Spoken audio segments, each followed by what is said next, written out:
people of God were stuck. For centuries, they lived as slaves to terrifying taskmasters whose cruelty was only exceeded by their power. In these dark days, God's people gave birth to children who would inherit nothing more than misery. Their strongest ally was a God whom they had assumed had forgotten. Far from forgotten, the people of God were rescued by the might of His hand. He put their masters to open shame and led them into the wilderness. Though they were set free, they weren't yet living free. They started to live as slaves to their own sin. What happened next reverberates for over 3,000 years of history to this current day. Like a loving and patient Father, God instructed His children, giving them the 10 Commandments.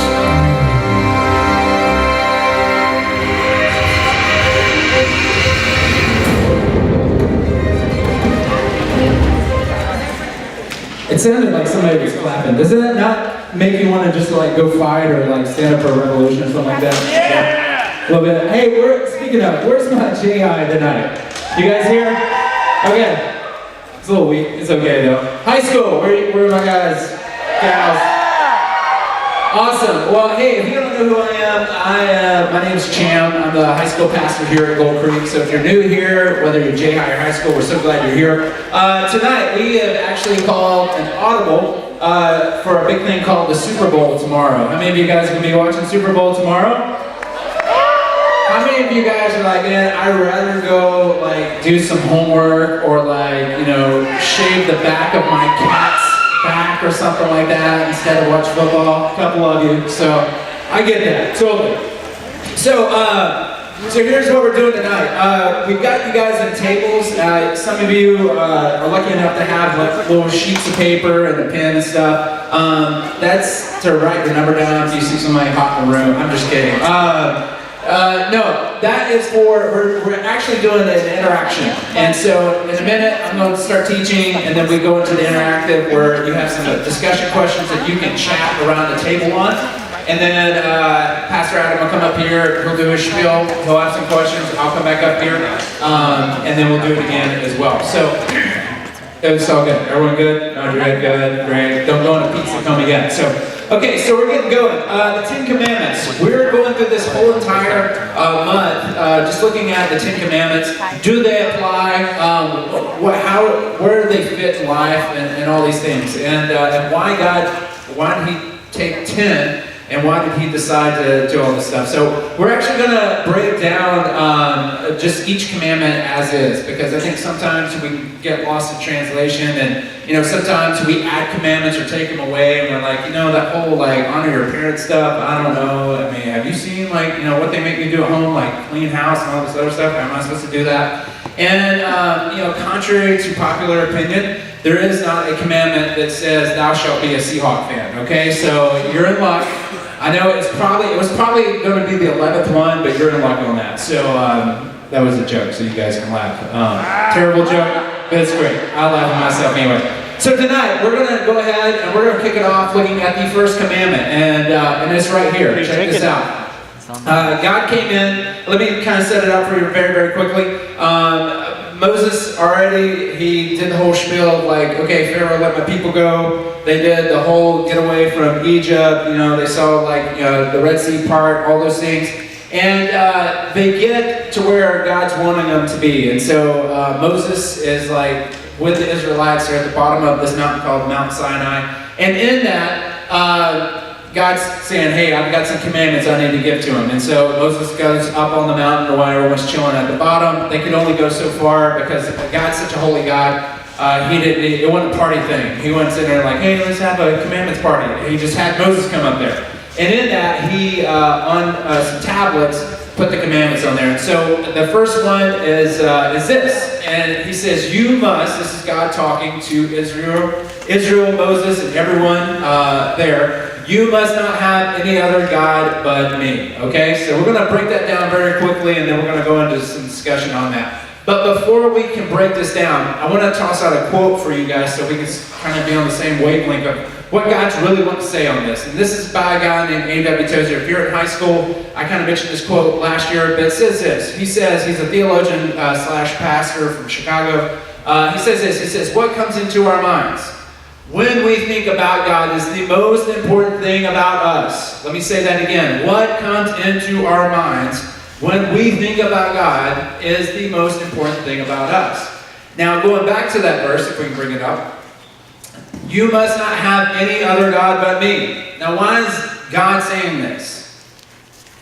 It's so crucial that we get a hold of this. This, to me, is like, if you're running a race, it's how you start that's really going to, set you on a pace to, win or possibly fumble. And so in that, God's coming right out of the chute saying, hey guys, here's the thing.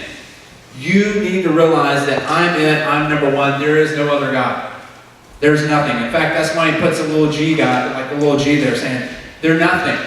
I am the creator, I am it. I am the one that you need to know about. And applying that quote to the scripture basically is this. As I realize who God is and how I properly view him and who he really is going to dictate everything in my life. It's going to dictate how I respond to life, situations, my parents, my relationships, my personal life, all those different things, school, everything falls under this one verse, in my opinion.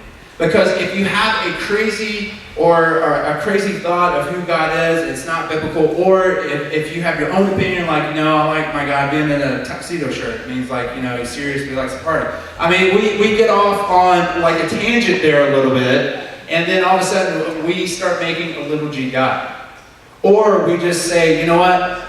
The way I view God, he's not so powerful. And so in that, I'm going to actually go after these other little g gods. And which causes me to start worshiping them. And Adam's going to talk about that more in a minute. But it's crucial that you realize that God and God alone, you have to make him number one in life. Why? Because he is the supreme being. We see this in two different pieces of scripture. Next one, 2 points. First of all, in Exodus 3, God is talking to Moses, burning bush moment. I mean, it's kind of random, Moses kind of hanging out, knuckling some sheep, hey, what's up? And all of a sudden, here is this burning bush, and he's talking with God, and God's like, hey, Moses, I've got a mission for you. I need you to go talk to the people, my people, who are being enslaved by the Egyptians. I need you to go free them. He's like, that's great. What am I supposed to tell them? Who am I supposed to tell them who's told me this? They're going to think I'm crazy. And he says the word, I am. You go tell them I am. And basically what God is sitting there saying is, he's saying, I am who I am. Meaning this, he goes, the very essence of who I am. That's all the explanation they need. I am the beginning, I am the end. There's nothing that's containing me. I am the creator. I am their liberty. I am who I am. They don't need an explanation beyond that. I don't have to be like, hey, I'm happy God. And come follow happy God because you want to make you happy. I'm cool God or whatever else. He's saying, I am who I am. That's all they need to know is I am who I am.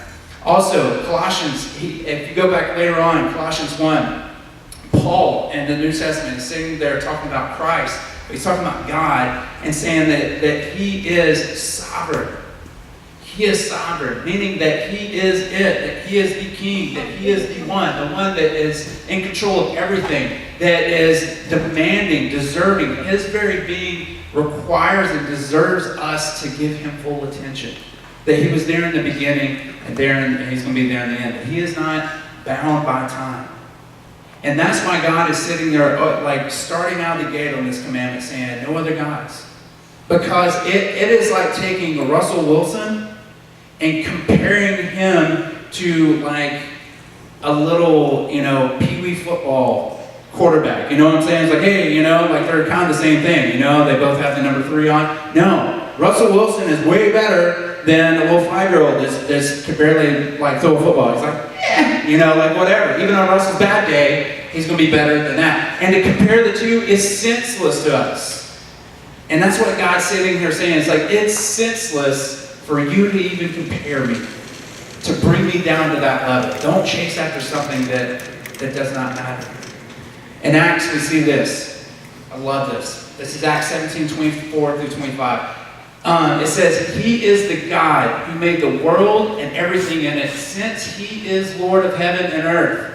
He doesn't live in man-made temples, and the human hands can't serve His needs, for He has no needs. He Himself gives life and breath to everything, and He satisfies everything. God does not need you, but we need God. And so many times where we get it backwards. We sit there and say, you know what, God needs me, or I'm self-sufficient. How we live our life, we just basically say, God, I've got this, I got it taken care of. I find myself doing it all the time. I'll just sit there and go, okay, I got this all together, everything else. I just know God's going to show up because I've done a really good job of doing this. And that's not the way to think. The proper way to think is like, God, I need you to help me through this. I need you to bless it. I need you to be in the midst of it in my life and everything that I do. I need you to be God and God alone. Big G God. And it's so easy to get off track on that. So here's our first questions for tonight. You guys can talk about them in your round table, square table, floating autonomously with a bunch of chairs around, whatever. But here's this. 3 questions. What does it mean, and we'll have these up the whole time, what does it mean when you ask God, who are you? And He answers, I am who I am. If God just, and what I mean by this is, if you sit there and go, God, who are you really? And He just says, here's who I am. I mean, what does it mean to you? What is that experience? Have you been in that place? Number 2, when it comes to your mind, what comes to your mind when you think of God? Is He sovereign? Is He powerful? Is He weak? Is He distant?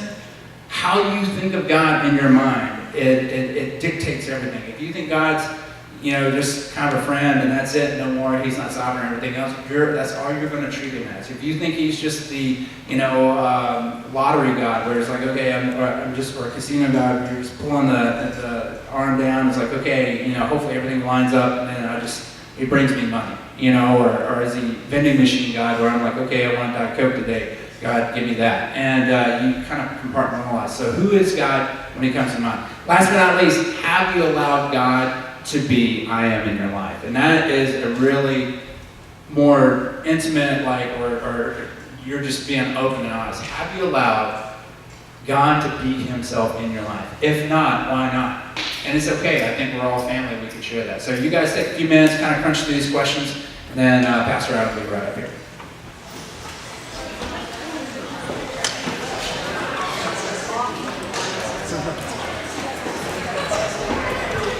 Now you can turn those on.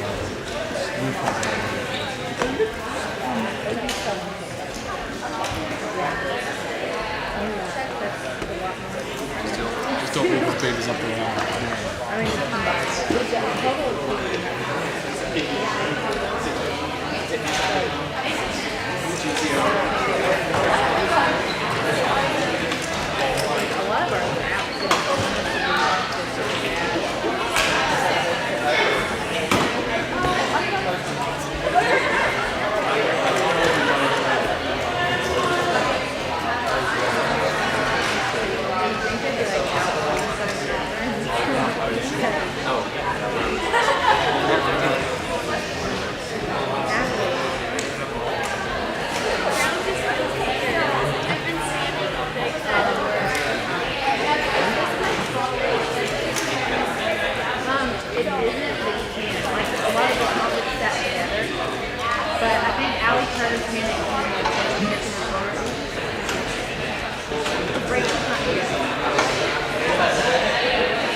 They're right in the middle.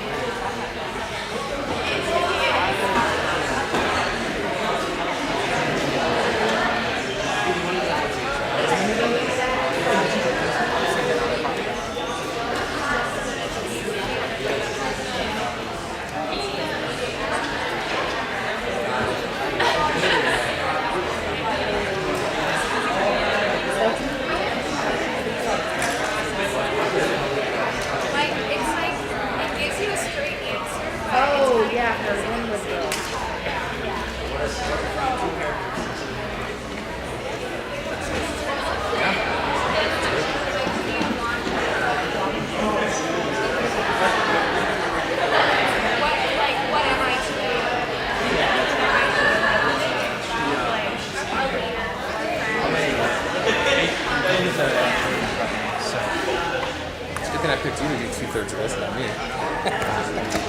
The bulk is your group. It's just, the only thing that sucks is I could expound on Get the camera. 30 minutes. I could expound on that for about 30 minutes. I know you did. I was watching the clock. I'm like, did he say 5 to 7 minutes? Yeah, well, we got time. Mine's 5 to 7 minutes. Mine's short.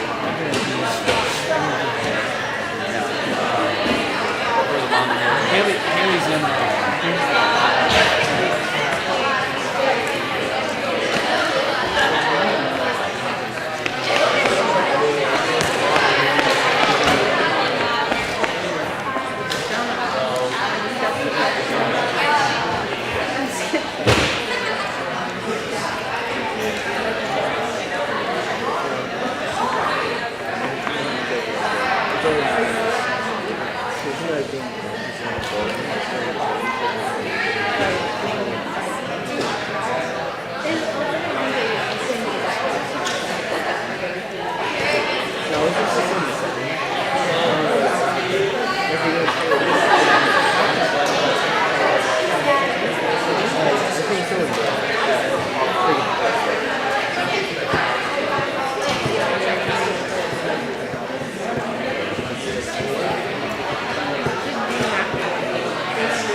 Give you guys about 1 more minute in D groups. Start wrapping up.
All right, we're going to move on to commandment number 2.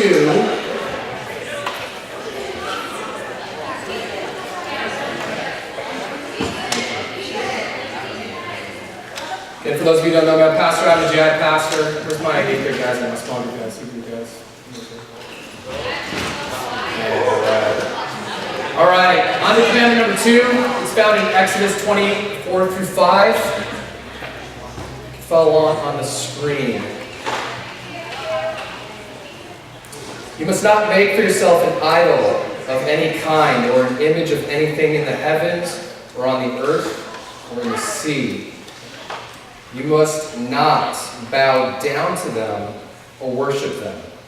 For I, the Lord your God, am a jealous God, who will not tolerate your affection for any other gods. So we hear this, and this is the idol rule. And we think of idols, we think of, I don't know, tribes in Africa or Amazon tribes or maybe Native Americans down to wooden or stone statues. And our first reaction as 21st century Americans is like, hardly anybody in America bows down to any idols, but actually, I would actually argue that it's actually, this is actually one of the most relevant commandments today. I'll get into that in a minute. Try if you can pull up the next slide. So you can, if you have notes, you can write this idol rule can be summarized as worship God only. The second commandment, worship God only. Last commandment is talking about making God your first priority, making him the center of your life. Pastor Cham was talking about this. This commandment kind of sounds a little bit similar, but it's really talking about worship, the action behind that. It's worshiping God only. Every major civilization in history has worshipped a deity or a god. Some Christians have argued that's because we are created with what's been sometimes described as a God-shaped hole in our hearts. There's actually a famous 90s song talking about this God-shaped hole. Again, you may think that here in America hardly anyone bows down to an idol. You're wrong. And as I said before, this is perhaps the most actually relevant commandment to us today, because idol worship is actually everywhere in America in 2015. A famous pastor once said, an idol is someone or something that occupies the place of God in your life. So if that's our definition, it's not just a piece of stone or wood that we bow down to. You can start to see why, okay, I can see why idol worship would be a lot of place. It's anything that takes the place of God in your life. So in America today, we see idols everywhere. Sports, academics, clubs, jobs, working out, sex, money, celebrities, television, video games, and self are all popular idols in our culture. We even have a very popular TV show. It's like its 29th, 30th season or something. American Idol, right?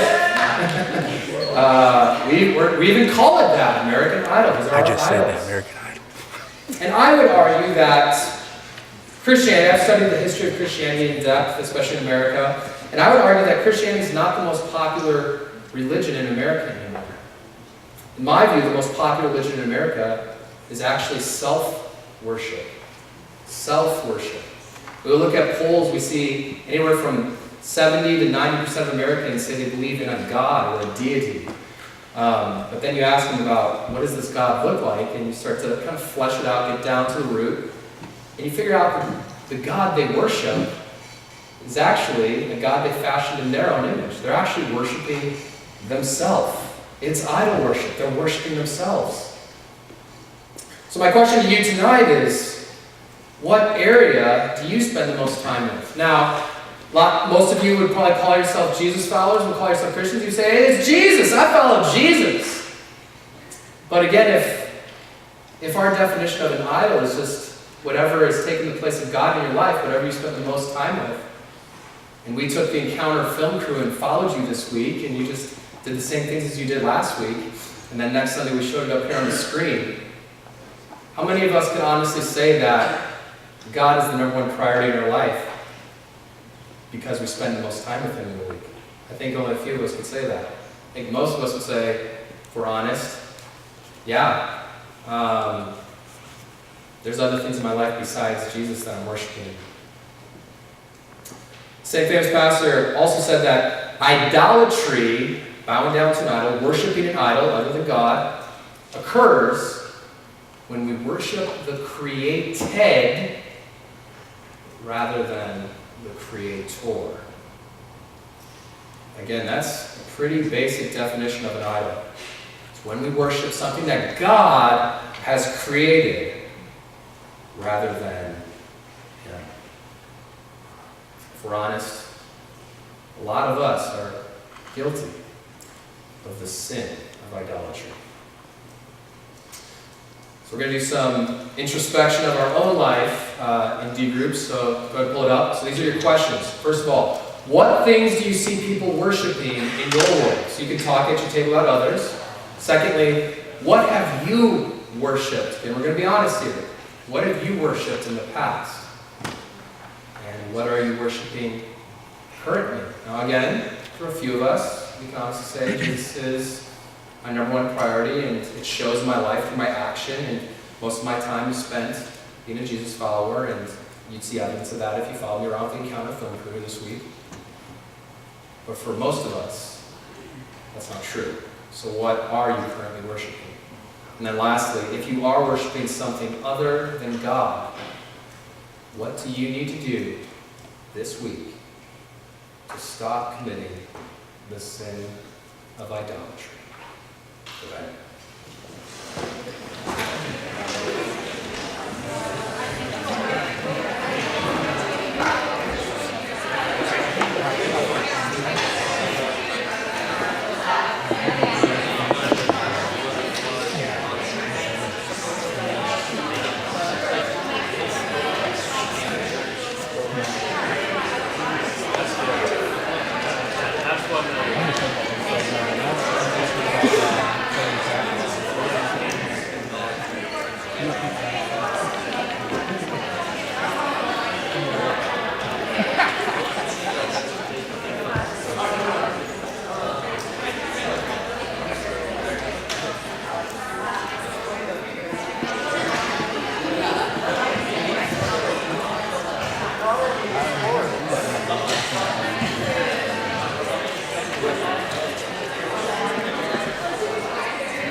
Saturday we made it. Is this recording? Yes.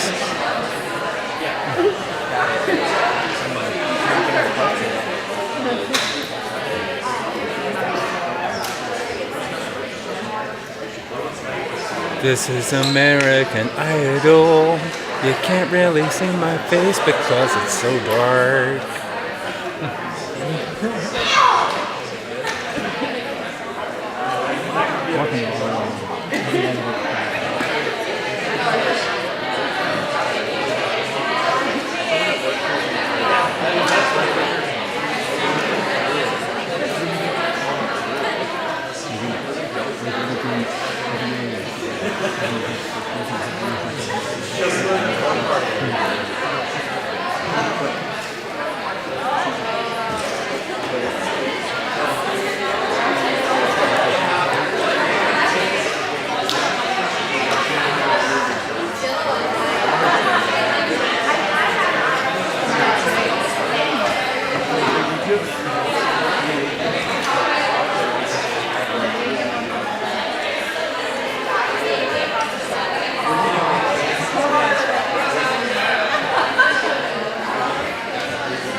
Oh, no. When I go up, it'll be all right. I was trying to just see if we could just do two, but it ended up doing three.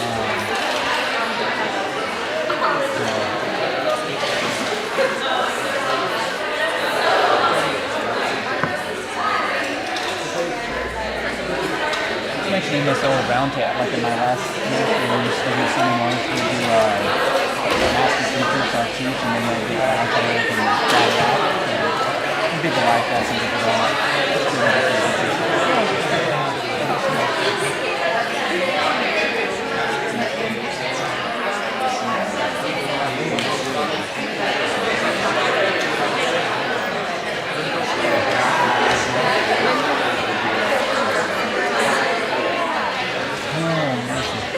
You guys go up any more snow? I went to Crystal Mountain yesterday, thinking they're going to have more snow because they're higher up. Right? Have you ever been? I've been there for so long ago. It feels good. Just to go up there, even if you don't ski, just to do the gondola ride for $8. I mean,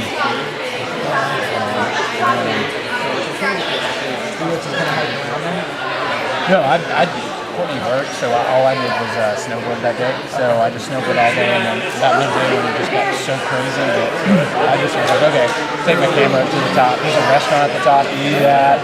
They got beach chairs you can sit and just let it rain there. I mean, it's like right there. I mean, it's really nice. And I'm gonna give him 2 more. Shit. You guys got about 2 more minutes.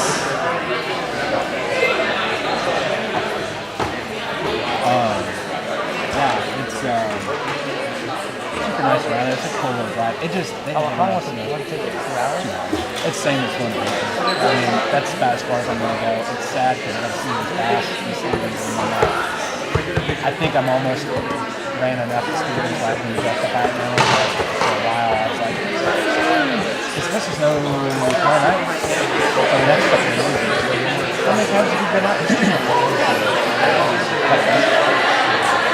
I've read this book pretty bad. Oh, it's been terrible. It's in better condition than anything else. So, I mean, Crystal was awful. My board's like all eat up right now because of this rock central. And so it just was slushy, and down at the bottom it was mud and snow and rocks. Have you been up to Baker this week? How was Baker? Better than Crystal. Baker was actually better than Stevenson, just because they're a little higher up and kind of locked in there. But it's all everyone's hurting. I mean, Stevens to the point saying, hey, if you have a season's pass anywhere but Stevens, $30 lift ticket. Tomorrow, all you can eat from 2:30 to close during the Seahawks game. $12. Where at? Stevens, $12. All you can eat. I mean, there's like a million people. Everyone's watching the game. I know. Yeah. Well, Are you going up? We thought about it. I don't need all that all-you-can-eat food, though.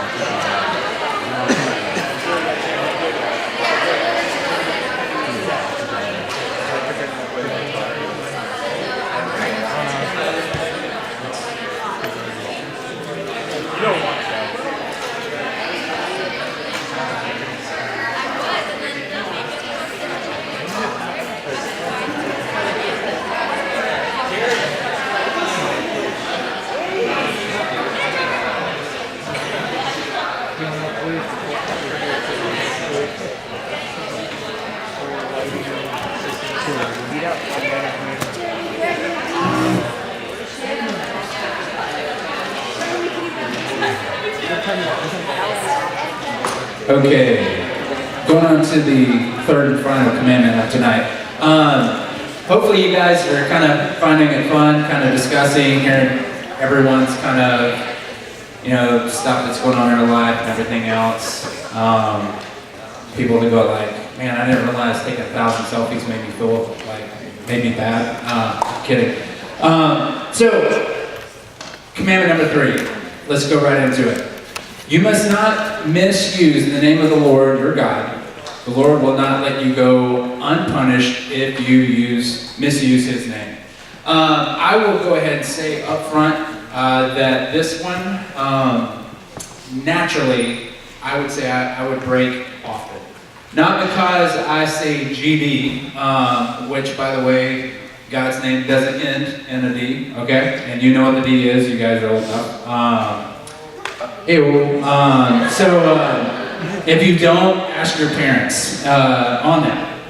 But the reason why I do this often is because not so much that I say God's name in a baneful way, meaning that I'm like, oh God, and, or something like that, which is it. It's the fact that I don't bring reverence to His name enough.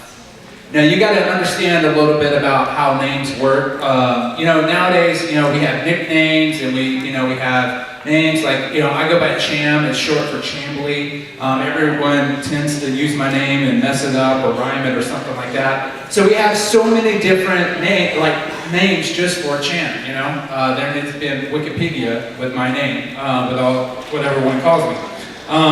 Chambles and all this other stuff. That's what I call you, Jam. Cham and cheese, everyone's like, so I can go all day.